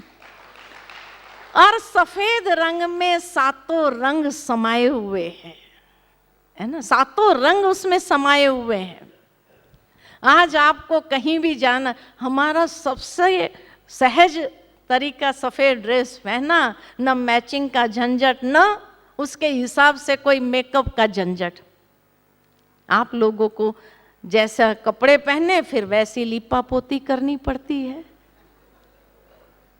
और वो लिपा पोती में कितना टाइम जाता है, हमारा कितना टाइम बच जाता है, कितना टाइम बच जाता है। तो हम सन्यासी कहाँ हैं? हम बड़े गृहस्थी है, आपसे भी बड़े गृहस्थी है, और अपने टाइम को बचाना बहुत अच्छे से जानते हैं, क्योंकि हमारा साथी इतना अच्छा है, सब कुछ करने के बावजूद भी हमें निश्चिंत रखता है कि कुछ भी उलट पुलट अगर हो भी गया तो वो संभाल लेता है, क्योंकि वो सबकी आंखों पर ऐसी पट्टी डाल देता है जो पता ही नहीं चलता है क्या हुआ, है ना। बाकी इंसान जहां है कुछ तो ऊपर नीचे होता होगा, लेकिन आपने 3 दिन के अंदर कुछ देखा? हर कोई जो भी आता है कहेंगे अरे ऐसा लगता है कौन कर रहा है पता नहीं। आप लोगों को भी देखते हैं, सब घूमते रहते हैं, लेकिन कैसे ये काम होता है पता ही नहीं चल रहा है।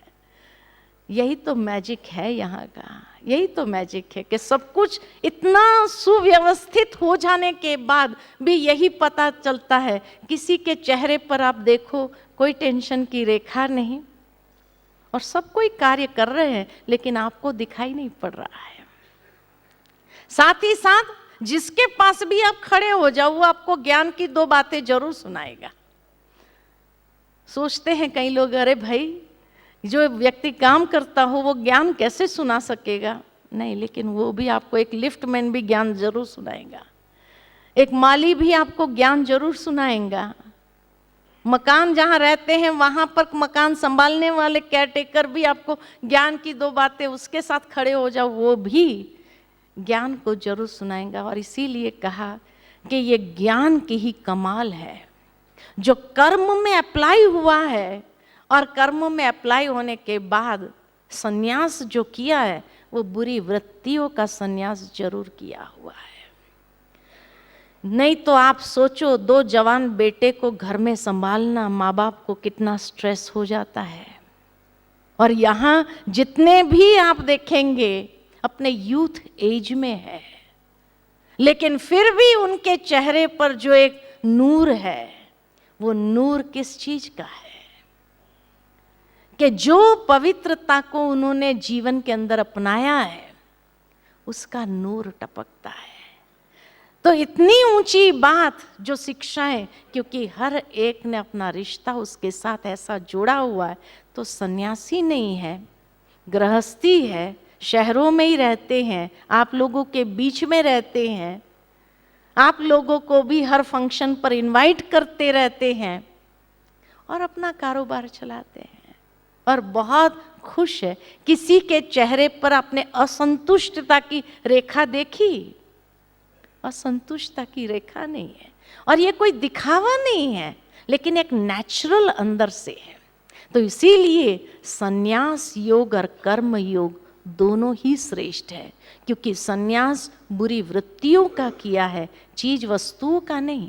आज अगर मैं चीज वस्तुओं का संन्यास करके सारी कुर्सियां निकाल कर आपको नीचे बैठने के लिए कहूं, अब जिसको आदत नहीं नीचे बैठने की, घुटना दर्द करने लगेगा। ये 2 घंटा अच्छी तरह से प्रवचन सुनने की ताकत होगी नीचे बैठ के? 15-20 मिनट, आधा घंटा सुन लेंगे, फिर सोचेंगे अरे कब ये पूरा हो, कब ये पूरा हो। लेकिन आराम से बैठो, क्योंकि आज के जीवन शैली अगर ऐसी हो गई है, अगर नीचे बैठाया तो आप जो लेना चाहिए जीवन के अंदर वो ले नहीं सकेंगे। इसलिए हम कहते हैं आराम से बैठो। ये चीज वस्तु खराब नहीं है, उस पर बैठो, यूज करो, तो आप अच्छी तरह से उन ज्ञान की बातों का आनंद ले सकते हैं और उसमें से प्रेरणा प्राप्त कर सकते हैं, है कि नहीं? तो इसीलिए चीज वस्तुओं का संन्यास नहीं करना है, लेकिन बुरी वृत्ति, उसमें जो आसक्ति है उसका संन्यास जरूर करो। सब कुछ मेरा है, उसका ध्यान रखना, उसका संभालना है, लेकिन मेरा कुछ भी नहीं है, ये वृत्ति है।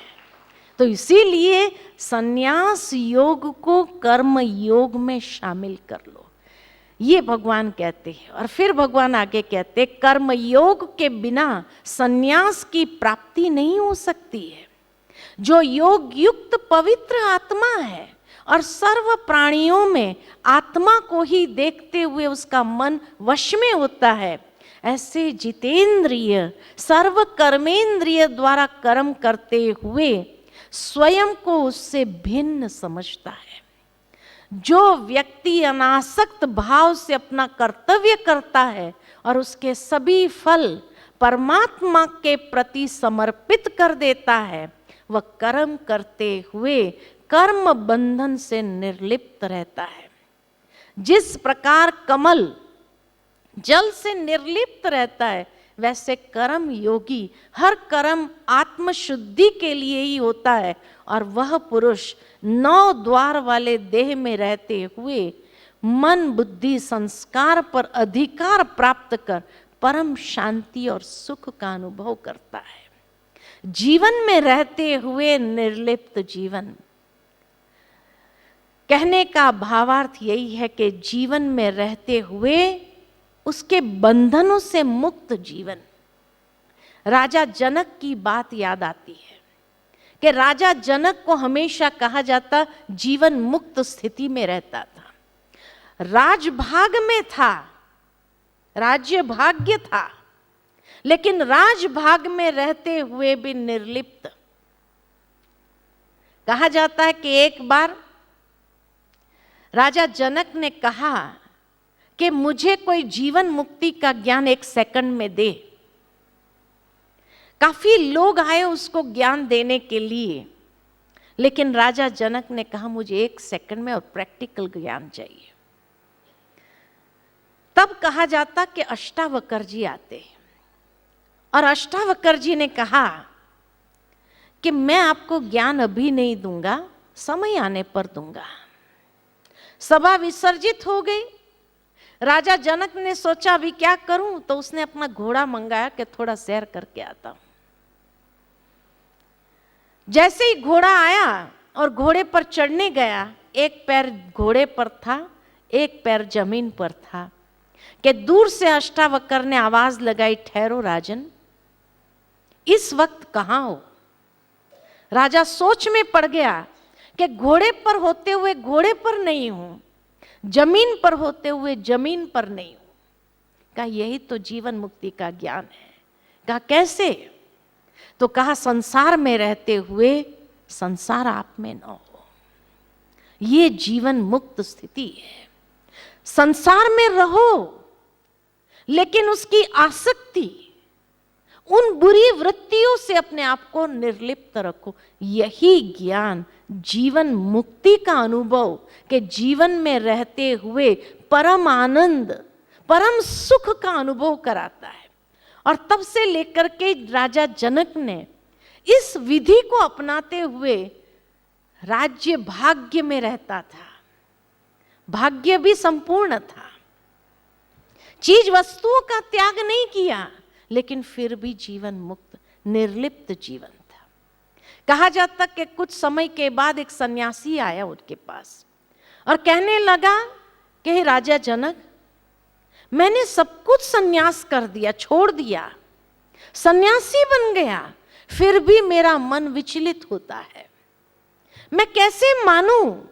क्या आप इस राज्य भाग्य का अनुभव करने के बाद आपका मन विचलित नहीं होता है? आपके पास कोई प्रमाण है? राजा जनक ने कहा, बहुत सुंदर सवाल किया, मेरा थोड़ा कारोबार है, मैं निपट करके आता हूं, फिर हम बैठ के ज्ञान चर्चा करेंगे। लेकिन तब तक आप क्या करेंगे? आप एक काम करो, आप मेरे महल की जो भव्यता है, सुंदरता है, उसको देख करके उसका अवलोकन करके आइए। कहा ठीक है। लेकिन राजा जनक ने कहा उस सन्यासी को कि देखो, वहां पर जिस एरिया में आप जाएंगे, सारा कारीगरी को देखने के लिए अभी वो बन रहा है, लाइट लगी नहीं है। आप एक काम करो, अंधेरा होगा, ये दीपक लेकर के जाइए। और खिड़की दरवाजे भी लगे नहीं हैं और हवा की वही दिशा है। ध्यान रहे दीपक बुझ नहीं जाना चाहिए, नहीं तो आप कुछ देख नहीं पाएंगे। कहा कोई बात नहीं, मैं ध्यान रखूंगा। और वो गया सन्यासी सारा महल का अवलोकन करने के लिए। बहुत सुंदर कारीगरी सारी देख करके जब आया, तब तक राजा जनक ने भी अपना सब कारोबार निपटा करके आ गए। और जैसे आए, सन्यासी जी भी आ गए। राजा जनक ने पूछा, आपने महल देख लिया? कहाँ देख लिया। कहा कैसा लगा? कहा बहुत सुंदर कारीगरी थी। राजा जनक ने पूछा, ध्यान कहाँ था? कहा ध्यान तो दीपक पर था, कि दीपक बुझ नहीं जाना चाहिए। तो कारीगरी को भी देख रहा था, सुंदरता को भी देख रहा था, लेकिन ध्यान दीपक पर था। राजा जनक ने कहा, यही रहस्य है कि इस राज्य भाग्य में रहने के बाद भी मेरा ध्यान उस आत्मरूपी दीपक पर रहता है कि ये आत्मरूपी दीपक बुझना नहीं चाहिए। यही जीवन मुक्ति का अनुभव कराता है। यही निर्लिप्त जीवन का आधार है कि रहना भी उसी में है, सब भोगना भी है। ये नहीं कि भोगना नहीं है, लेकिन फिर भी निर्लिप्त भी रहना है। उसके बाद भगवान ने बहुत सुंदर बात कही कि परमात्मा मनुष्यपन में कर्तापन को नहीं रचता है, न ही कर्मों को रचता है, और न ही कर्म फल के संयोग को रचता है, परंतु स्वभाव में स्थित प्रकृति के दबाव के अनुसार ही सब बरतते हैं। मनुष्य की जो प्रकृति है, सात्विक, राजसिक, तामसिक, जिसकी जैसी प्रकृति, उस प्रकृति के दबाव में आकर स्वभाव उस अनुसार बन गया, उसी अनुसार सब बरतते हैं। बाकी भगवान का रोल कहीं नहीं है। अक्सर मनुष्य यही समझता है कि जो कुछ भी हो रहा है ना संसार में, पत्ता पत्ता जो हिलता है, भगवान की मर्जी से हिलता है। ये हाथ ही उठता है तो भगवान की मर्जी से उठता है। अब सोचने की बात यह है कि ये हाथ उठा और जाकर किसी को थप्पड़ मारा तो क्या कहेंगे? भगवान की मर्जी हुई। भगवान की मर्जी ऐसी होती है। पत्ता पत्ता आज अबजों पत्ते होंगे, क्या भगवान बैठ के एक एक पत्तों को हिलाने का काम करेगा? उसके पास और कोई काम नहीं है। आज एक कंपनी में भी आप देखेंगे कि जो चेयरमैन होता है, मालिक होता है, जो चेयरमैन है, लोग कहने में ये कह देते कि ये मालिक की मर्जी से एक पत्ता भी नहीं हिलता इस कंपनी में,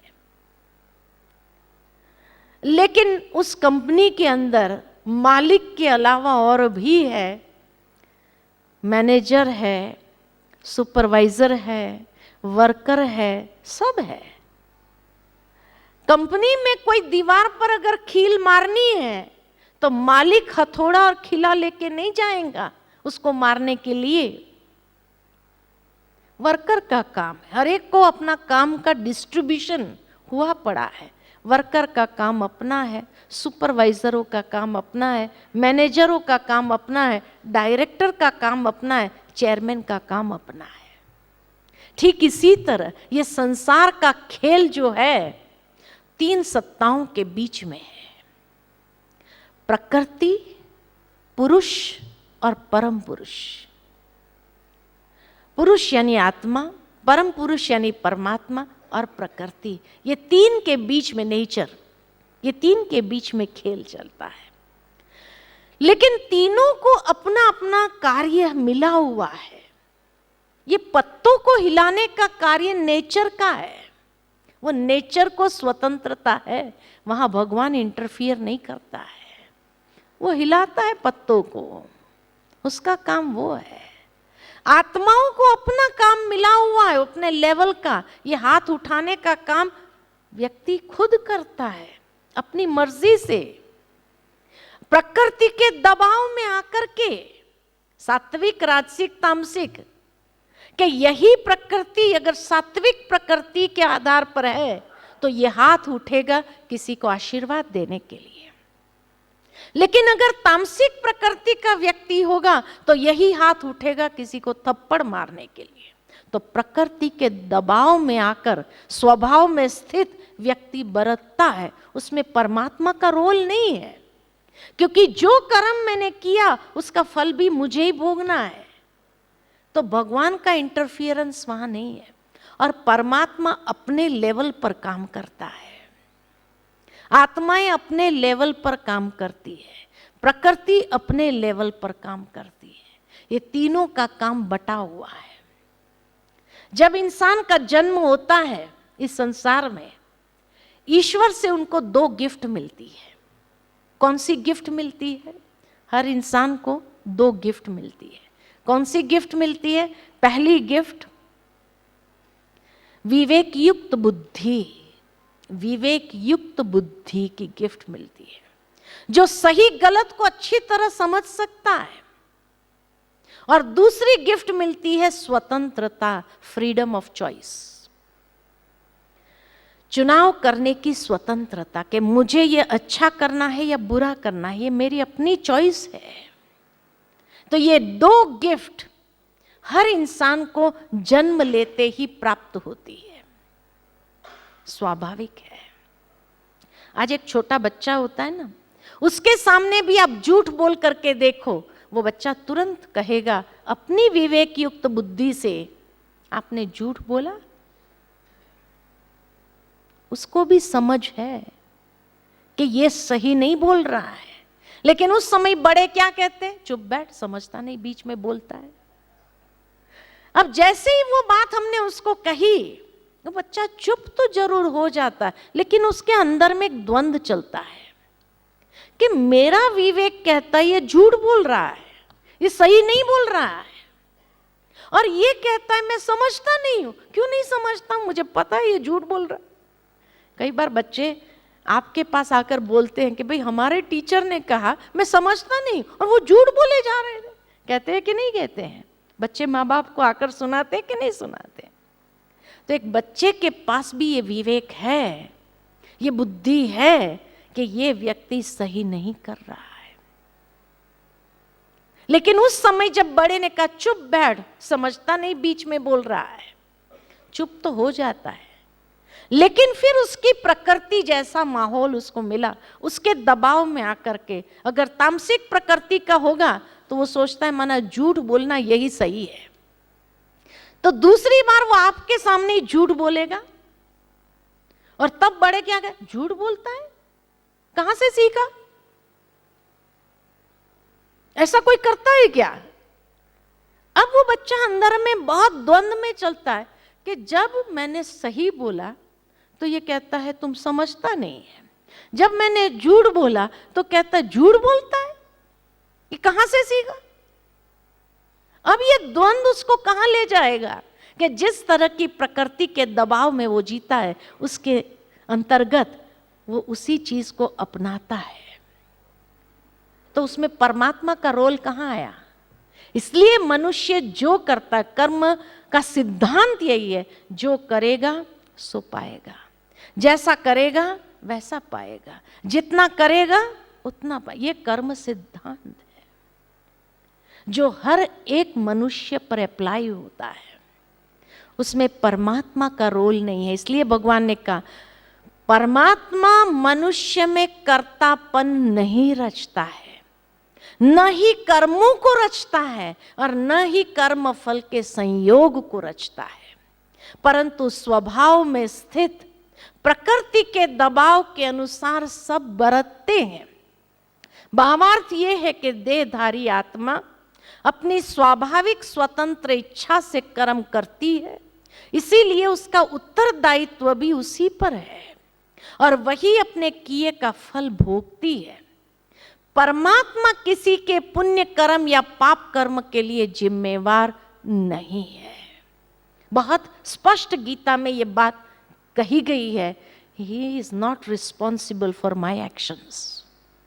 उसने मुझे इतनी अच्छी बुद्धि दी थी, इसीलिए कहा कि भगवान जिम्मेवार नहीं है। जब मनुष्य आत्मा के ज्ञान पर अज्ञानता का पर्दा पड़ जाता है तो वो मोह माया में उलझकर अपने निज स्वरूप को भूल जाते हैं और परमात्मा को ही अपने कर्मों के लिए उत्तरदायी समझने लगता है।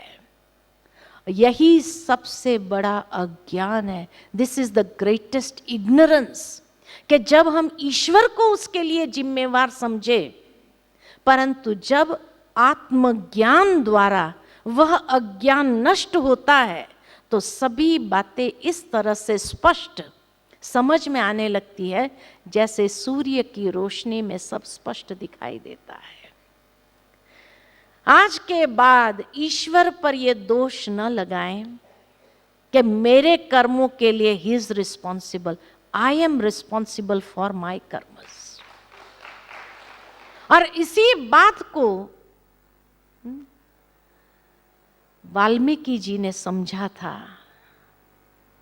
कि जब उसने सोचा भाई मैं जो कर्म कर रहा हूं मेरे परिवार वाले उस कर्म में हिस्सेदार है, और उस महात्मा ने उसको ये बात कही कि पहले पूछ के तो आ तू अपने परिवार वालों से, क्या वो आपके कर्म में भागीदारी है जिसके लिए हम कर रहे हैं?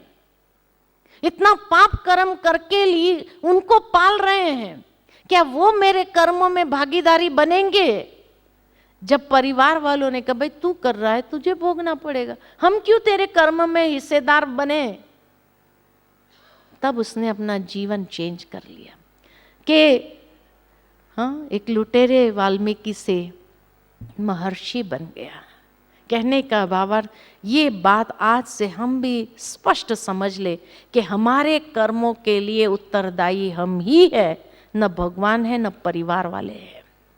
जिसके लिए कर रहे हैं वो कोई जिम्मेवार नहीं बनने वाले हैं, वो कोई हिस्सेदार बनने वाले नहीं है। मेरे कर्मों के फल की प्राप्ति मुझे ही मिलेगी और जैसा करेंगे जो करेंगे जितना करेंगे उतना मुझे मिलेगा, ये कर्म सिद्धांत है। फिर भगवान कहते हैं इंद्रियों के विषयों से उत्पन्न सुख ये आदि अंत दुख का कारण है। जो मनुष्य काम क्रोध से उत्पन्न वेग को सहन कर उससे मुक्त हो जाता है वह समर्थ आत्मा है, सच्चा योगी है। वह अपने मन और बुद्धि को परमात्मा में स्थित कर सकता है और श्रद्धा से उसकी शरण में चला जाता है। उसकी सर्व के प्रति समदृष्टि होती है, इसीलिए संसार में रहते हुए मोह रहित संशय रहित जीवन मुक्त है। वह मन की एकाग्रता से असीम सुख का अनुभव कर लेता है, असीम सुख की प्राप्ति। तो असीम सुख किसमें है? इंद्रियों के विषयों के से उत्पन्न सुख, उसमें असीम सुख नहीं है, वो टेम्पररी है, विकृत सुख है। जो आज सुख देगा कल दुख का अनुभव कराएगा, लेकिन जो उस वेग को सहन करके अपने इंद्रियों को वश में कर लेता है, अपने मन और बुद्धि को उसको वश में कर लेता है, वो उस असीम सुख की अनुभूति को प्राप्त कर सकता है। इसीलिए भगवान अर्जुन को कहते हैं इंद्रियों के ऊपर संयम लिया, इंद्रिय जीत बनो। और यही बात को जैन धर्म में गीता से ही उठाकर कहा, जय जिनेंद्रिय। बार बार एक दूसरे को प्रेरणा देते हैं जय जिनेंद्रिय कह करके। तो इसीलिए वो समर्थ आत्मा सच्चा योगी है, जो अपने कर्मेंद्रिय के अधीन कभी नहीं होता है, लेकिन अपनी इंद्रियों को स्वयं के अधीन, स्वयं मालिक बन करके अपनी इंद्रियों को चलाता है। वो असीम सुख का अनुभव कर सकता है। और इस अध्याय के अंत में भगवान कहते कि हे अर्जुन, बाहर के विषय दृश्यों का चिंतन नहीं करो। बाहर के विषय जब ध्यान करने बैठते हैं तो ध्यान की प्रक्रिया बताते हैं कि बाहर के विषय जो विकृतियां हैं, जो दृश्य आप देखते हैं, उसका चिंतन नहीं करो और अपने अंतर चक्षु को भ्रुकुटी के बीच में स्थिर करो, जो आत्मा का निवास स्थान है। इसलिए मंदिर जाते हैं ना, तो एक प्रथा है कि चमड़े की चीज को बाहर उतारेंगे, फिर जाकर तिलक करते हैं, फिर मंदिर में मूर्ति के सामने जाकर हाथ जोड़ करके प्रणाम करते हैं। ये प्रथा चलती आई, लेकिन क्यों करते हैं मालूम नहीं। चमड़े की चीज को तो उतार दिया, लेकिन ये चमड़ा जिसका मनुष्य अभिमान करता है, वास्तव में उतारना है तो अभिमान के चमड़े को बाहर उतारो और वो उतार करके फिर अंदर जाके तिलक लगाओ भ्रुकुटी की मध्य में, अर्थात स्वयं को आत्म भाव में स्थित करो। क्योंकि आत्मा का निवास स्थान मेडिकल साइंस के हिसाब से हाइपोथैलेमस और पिट्यूटरी ग्लैंड के बीच में है, जो कहाँ है? भ्रुकुटी के ठीक 2.5 इंच पीछे और ऊपर से 1.5 इंच नीचे। वो एग्जैक्ट लोकेशन है आत्मा का निवास स्थान। ये मेडिकल साइंस द्वारा प्रमाणित है। लेकिन सरफेस मार्किंग ये है भ्रुकुटी, इसीलिए यहां तिलक लगाते हैं। और तिलक लगाना माना उस कॉन्शियसनेस में आना कि मैं ये देह नहीं, मैं एक शुद्ध पवित्र आत्मा हूं। तो अंतर चक्षु को भ्रुकुटी के मध्य में स्थिर करना, मन को शांत करना, परमात्मा के ध्यान में बुद्धि को एकाग्र करना और संपूर्ण प्राणियों के प्रति भी कल्याण की कामना, पॉजिटिव वाइब्रेशंस को प्रवाहित करना, सांसारिक दुखों से छुटकारा दिलाकर परम शांति को प्राप्त करो। यह ध्यान की यथार्थ विधि है कि ध्यान में बैठना कैसे। क्योंकि अक्सर मनुष्य जब ध्यान में बैठते हैं तो कारोबार की बातें चलेगी, कुछ समय इधर उधर के दृश्य याद आएंगे, है ना। तो जो आत्म संयमी है, आत्म संयमी वो अपने मन को सहज इन सभी बातों को, बाहर की बातों से स्वयं को उस कॉन्शियसनेस में स्थित कर सकते हैं और तब उसके अंदर से पॉजिटिव वाइब्रेशंस बाहर प्रवाहित होने लगते हैं। और वो ऊर्जा जितनी प्रवाहित होती उतना अपने आसपास भी वो पॉजिटिव एनर्जी का ओरा हम क्रिएट करते हैं। तो ये ध्यान में बैठने की एक विधि बताई है। आगे का सत्र 6ठा अध्याय ध्यान योग। ध्यान में बैठने का साइंस क्या है, ध्यान में कब बैठना चाहिए, कितना बैठना चाहिए, बैठने का पोस्चर क्या होना चाहिए, उसका जो साइंटिफिक तरीका है बताया है गीता के अंदर, उसको हम अगले सत्र में सुनेंगे। अब थोड़ी देर के लिए ध्यान में बैठेंगे, मन को एकाग्र करेंगे बाह्य सभी बातों से और एकाग्र करते हुए कुछ क्षण के लिए मन को उस परमात्मा में स्थिर करेंगे। स्वस्थ होकर के बैठेंगे, पीठ सीधी हो, अपने कर्मेंद्रिय के ऊपर संपूर्ण अधिकार हो, संयम हो, मन बुद्धि के ऊपर भी, और कुछ क्षण के लिए अपने मन को बाह्य सभी बातों से, दृश्यों से समेट लेते हैं। अंतरचक्षु को भीतर आत्म स्वरूप में स्थित करते हैं। अंतर्चक्षु से स्वयं को देखो, भ्रुकुटी की मध्य में मैं अति सूक्ष्म दिव्य ज्योति स्वरूप प्रकाश पुंज। यह शरीर मेरा वस्त्र है जो मैंने धारण किया है संसार रंगमंच पर अपना पात्र निभाने। वास्तव में मैं आत्मा देह रूपी वस्त्र की मालिक हूं, कर्मेंद्रिय की अधिकारी हूं। मैं आत्मा अपने सतो गुण स्वरूप में स्वधर्म में स्थित हूं।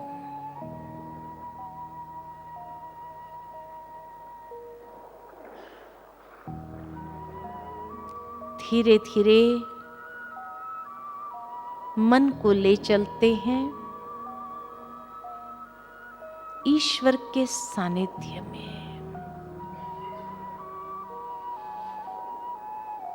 और अंतर चक्षु से देखते हैं कि जैसे मैं आत्मा दिव्य प्रकाश पुंज, वैसे मेरे पिता परमात्मा भी अनंत प्रकाशमान दिव्य तेजोमय स्वरूप है।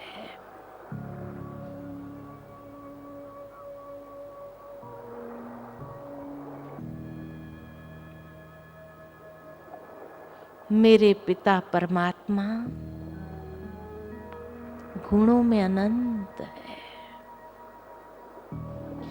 सर्वशक्तिमान है।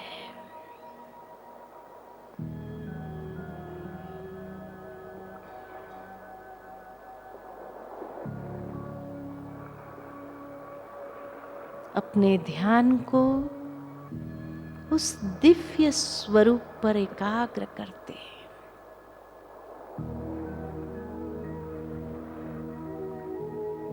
मन की गति को शांत करते हैं।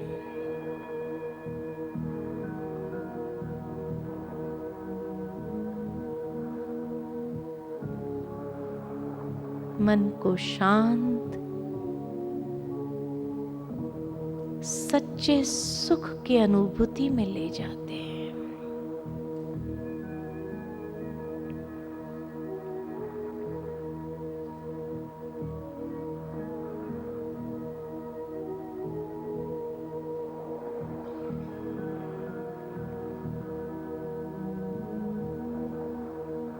मैं शांत हूं, शुद्ध हूं।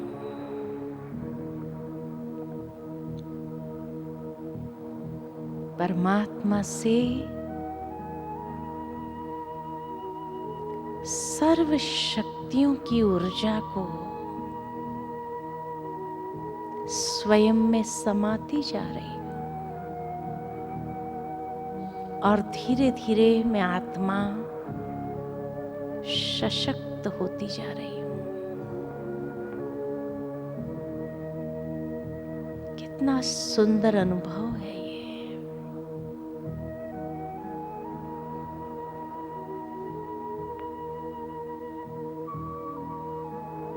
कितना दिव्य अनुभव है ये।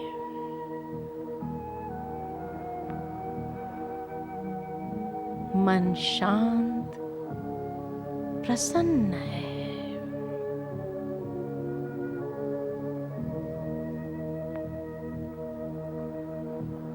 परम आनंद का अनुभव कर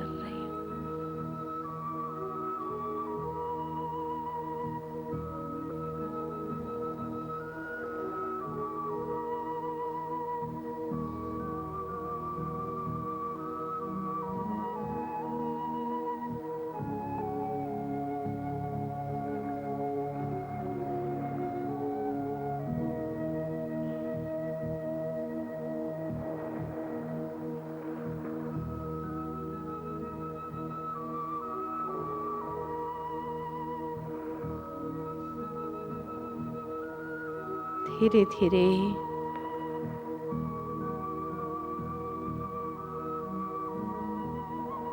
परमात्म शक्ति की ऊर्जा को हर कर्मेंद्रिय में प्रवाहित होने देती हूँ और हर कर्म में, व्यवहार में, संबंधों में इस ऊर्जा को प्रवाहित करना है।